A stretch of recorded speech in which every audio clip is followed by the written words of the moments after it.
और आपको बता दें अमन गिरी ने बढ़त बनाई हुई है और 3300 वोटों से बीजेपी प्रत्याशी अमन गिरी आगे चल रही हैं। ये बड़ी खबर इस वक्त की है।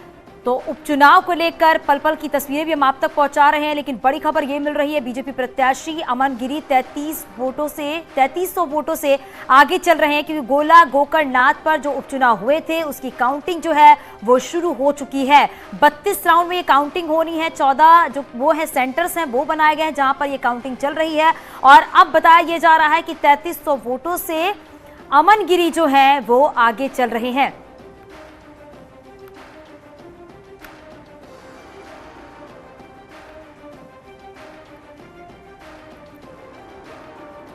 तो गोला गोकर्णनाथ सीट जो है वो काफी अहम मानी जा रही है और ये सीट जो है आपको बता दें भाजपा विधायक अरविंद गिरी के निधन के बाद से खाली हुई और उसके बाद इस सीट पर उपचुनाव हुए। उपचुनाव की वोटों की गिनती जो है वो फिलहाल शुरू हो चुकी है और इसमें बीजेपी अपनी बढ़त बनाती हुई नजर आ रही है। अमन गिरी जो है बीजेपी प्रत्याशी हैं, वो 3300 वोटों से आगे चल रहे हैं।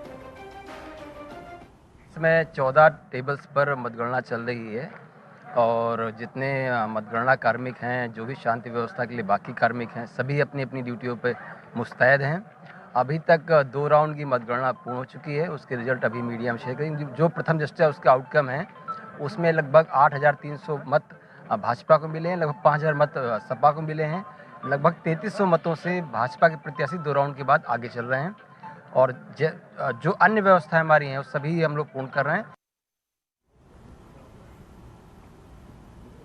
तो आपको एक बार फिर से बताते चले, गोला गोकर्णनाथ सीट पर उपचुनाव हो चुके हैं और वोटों की गिनती भी शुरू हो चुकी है और अब तक ये खबर मिल रही है कि बीजेपी प्रत्याशी अमन गिरी जो है वो 3300 वोटों से आगे चल रही हैं। गोला गोकर्णनाथ सीट जो है वो काफी अहम मानी जा रही है। इस दौरान ये भी देखना होगा कि किसकी जीत होती है, किसकी हार होती है और गोला गोकर्णनाथ की जनता किसे चुनती है। हमारे सहयोगी संकेत हमारे साथ जुड़ गए हैं। संकेत, बीजेपी आगे चल रही है 3300 वोटों से, आगे क्या जानकारी?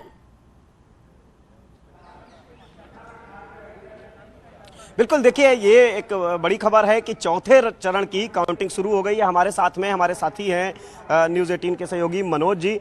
मनोज, आप अंदर से आ रहे हैं, क्या अपडेट है आपके पास में? अभी तक जो चौथे राउंड की गिनती चल रही है, बीजेपी की जो प्रत्याशी अमन गिरी समाजवादी पार्टी के प्रत्याशी 4400 वोटों से आगे चल रहे हैं। इस तरह से जीत के बीजेपी के प्रत्याशी दावे करते लग रहा है कि लगातार उनकी बढ़त बनी हुई है। अभी 22 राउंड की गिनती और बकाया है, उसके बाद तय हो पाएगा कि अगला गोला गोकर्णनाथ का विधायक कौन होगा। लेकिन शुरुआत के रुझान से देखने को लग रहा है कि साफ तौर से बीजेपी की पार्टी प्रत्याशी अमन गिरी आगे चल रहे हैं। बिल्कुल, चौथे राउंड की काउंटिंग चल रही है, ये बड़ी खबर है। दूसरा, जिस तरीके से मनोज बता रहे हैं कि 4000 वोटों से लगभग 4400 वोटों से भारतीय जनता पार्टी अब आगे हो गई है, यानी कि चौथे राउंड में की जो गिनती है वो शुरू हो गई है। उसमें भी अमन गिरी बढ़त बनाए हुए हैं। 3 राउंड तक जहां वो 3300 की बढ़त बनाए हुए थे, अब चौथे राउंड में वो 4400 की बढ़त बनाए हुए हैं। ये बड़ा अपडेट है और यहाँ पर एसपी जो है वो राउंड पर हैं। तमाम प्रशासनिक अफसर मौके पर मौजूद हैं। हम बात करेंगे यहाँ के प्रशासनिक अफसरों से भी और इसके अलावा सुरक्षा व्यवस्था पूरी तरह से पुख्ता है। कहीं ना कहीं जो गोला का ये चुनाव है, आज गोला को नया अपना विधायक मिल जाएगा और जिस तरीके से प्रशासन है वो यहाँ पर लगा हुआ है कि किसी तरीके से, जिस तरीके से समाजवादी पार्टी लगातार आरोप लगाती रही कि गड़बड़ियाँ हो रही हैं, चुनाव आयोग से मिलके शिकायत की गई। खुद जो गोला के से विनय तिवारी प्रत्याशी हैं, समाजवादी पार्टी के तमाम नेताओं ने मुलाकात भी की। अब हम बात करेंगे, यहाँ पर संजीव सुमन है जो खीरी के एसपी हैं, उनसे हम बात करते हैं कि किस तरीके से यहाँ सुरक्षा व्यवस्था है और क्या कुछ बिल्कुल सर, मतगणना चल रही है, किस तरीके से सुरक्षा व्यवस्था है और जिस तरीके से लगातार समाजवादी पार्टी प्रशासन पर भी आरोप लगाती रही है, क्या कुछ कहेंगे? आरोप लगाने का देखिए, मैं कुछ नहीं कर सकता। जो भी आरोप लगाए गए उसमें किसी में भी अभी तक तथ्य नहीं पाया गया। अगर किसी में तथ्य होगा तो उनके एकाध विषय में जांच हो रही है, उसमें जो विधिक होगा वो हो जाएगा। सुरक्षा बिल्कुल दुरुस्त है, 3 टायर की सुरक्षा है। हम लोग इन्हें कॉर्डन में सीएपीएफ और पीएसी में लगाया है। फिर बाहर से भी जो हमने बाहर पूरी परिसर को सील कर दिया है। इस पूरे मतगणना को हम लोगों ने हम लोग इंश्योर कर रहे हैं कि बिल्कुल शांतिपूर्वक ढंग से हो, और अभी तक कोई छोटी सी बात भी नहीं, हम कुछ ऐसा एंटिसिपेट भी नहीं कर रहे हैं। ये जुलूस वगैरह निकालना मना है, सभी पार्टीज को हिदायत दे दी गई है इस चीज़ की, सभी चीज़ अच्छे से होगी। बिल्कुल। तो ये एसपी खीरी संजीव सुमन हमारे साथ में थे। इनका सीधे तौर पर कहना है कि सुरक्षा व्यवस्था पूरी तरीके से मुस्तैद है। समाजवादी पार्टी के जो यहाँ पर सर ये बताइए, क्या पूर्व जिला अध्यक्ष रहे हैं, क्या कहना है आपका? काउंटिंग प्रक्रिया चल रही है, भारतीय जनता पार्टी फिलहाल तो आगे है। फिलहाल आगे है। ये चुनाव दो विचारधाराओं का है, समाजवादी और भारतीय जनता पार्टी के बीच चुनाव है। जनता ने चुनाव लड़ा है, ये चुनाव जीत करके हम लोग जाएंगे। बिल्कुल। लगातार आप लोग प्रशासन पर भी आरोप लगाते रहे, तमाम तरह से मुलाकात भी की, अफसरों से आप लोगों ने शिकायती पत्र भी दिए, आज सब ठीक है ना? देखिए, जो पत्र दिए वो आरोप निराधार नहीं था, वो तथ्यात्मक थे, मैंने सबूत के साथ दिए। जब सबको पता है कि चुनावी प्रक्रिया में कोई भी सुरक्षा प्राप्त व्यक्ति आ नहीं सकता बूथों पर, और इसी जनपद के दूसरे क्षेत्र के विधायक जी अपने गनर के साथ उस बूथों पर घूम रहे हैं, तो आरोप मेरा ये था। जो आरोप मैंने लगाया उस सबूत के साथ लगाए। एक बार फिर आप अमन को देख सकते हैं, इंतजार कर रहे हैं अमन गिरी। धड़कनें बढ़ गई होंगी, आज नतीजे का दिन है। ऐसी बात तो नहीं, एक ठहराव तो होना ही चाहिए आदमी में। पिताजी ने हम लोग को हमेशा सिखाया है। इंतजार कर रहे हैं नतीजों का, अभी तो फिलहाल खैर बढ़त जैसे बनाए आप हुए हैं नतीजों का इंतजार कर रहे हैं, वैसे ही हम भी खड़े हैं। बिल्कुल। तो अमन भी यहाँ पर खड़े हैं, नतीजों का इंतजार कर रहे हैं। हालांकि इनके चेहरे की खुशी ये बता रही है कि कहीं ना कहीं ये आश्वस्त है नतीजों को लेकर। और जिस तरीके से भारतीय जनता पार्टी ने गोला सीट पर पूरी ताकत झोंकी थी, 40 स्टार प्रचारकों की टीम यहाँ पर उतारी थी, और अरविंद गिरी 5 बार विधायक रहे। जाहिर सी बात है कि एक उनका भी अपना जनाधार था। और अमन गिरी, हालांकि उम्र है 26 साल की, अब राजनीति में आए हैं, पिता की विरासत को संभालने आए हैं।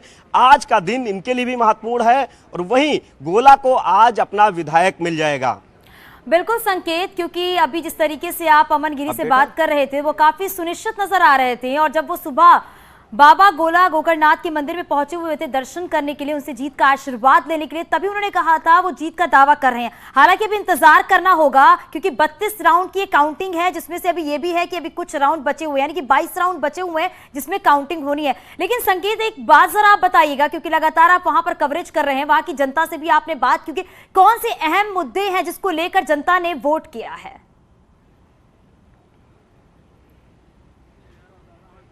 बिल्कुल। देखिए, अगर हम बात करें जो मुद्दे हैं, वो यहाँ पर सबसे बड़ा मुद्दा यही है कि जिस तरीके से सबसे पहले तो विपक्ष ने जो मुद्दे उठाए वो गन्ना किसानों के मुद्दे उठाए।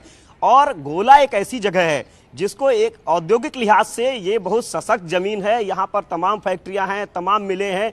तो जाहिर सी बात है कि समाजवादी पार्टी ने उन्हीं मुद्दों के सहारे भाजपा को घेरने की कोशिश की। लेकिन भारतीय जनता पार्टी की जो तमाम विकास की योजनाएं हैं, और सबसे जो अहम बात है कि वो वोट बैंक जिसका प्रत्याशी चुनावी मैदान में नहीं था, बसपा का जो वोट बैंक है वो किस पाले में जाता है, परंपरागत वोट बैंक है, उस पर ही दोनों पार्टियों की नजर थी। और पूरी कोशिश भारतीय जनता पार्टी ने की, समाजवादी पार्टी ने की। अब वो वोट कहां ट्रांसफर होता है इस पर भी नजर रहेगी, और जिधर वो वोट ट्रांसफर होगा वही मजबूत माना जाएगा। लेकिन सबसे जो खास बात है, हम आपको बता दें कि इस चुनाव में एक उपचुनाव था और सिर्फ एक विधानसभा का। लेकिन आपने देखा होगा कि कितनी मेहनत भारतीय जनता पार्टी की तरफ से की गई। समाजवादी पार्टी के मुखिया अखिलेश यादव जरूर नहीं आए, लेकिन उनकी टीम पूरी तरीके से यहां पर डटी रही। 39 स्टार प्रचारक उन्होंने भी यहां पर उतारे। तो दोनों पार्टियों ने पूरी ताकत झोंकी। इसकी सीधे तौर पर यही वजह है कि तराई के जिलों में संदेश देना, और ये वही जमीन है गोला की जहां पर किसान आंदोलन की बात हुई थी, किसान आंदोलन का मुद्दा उठा था।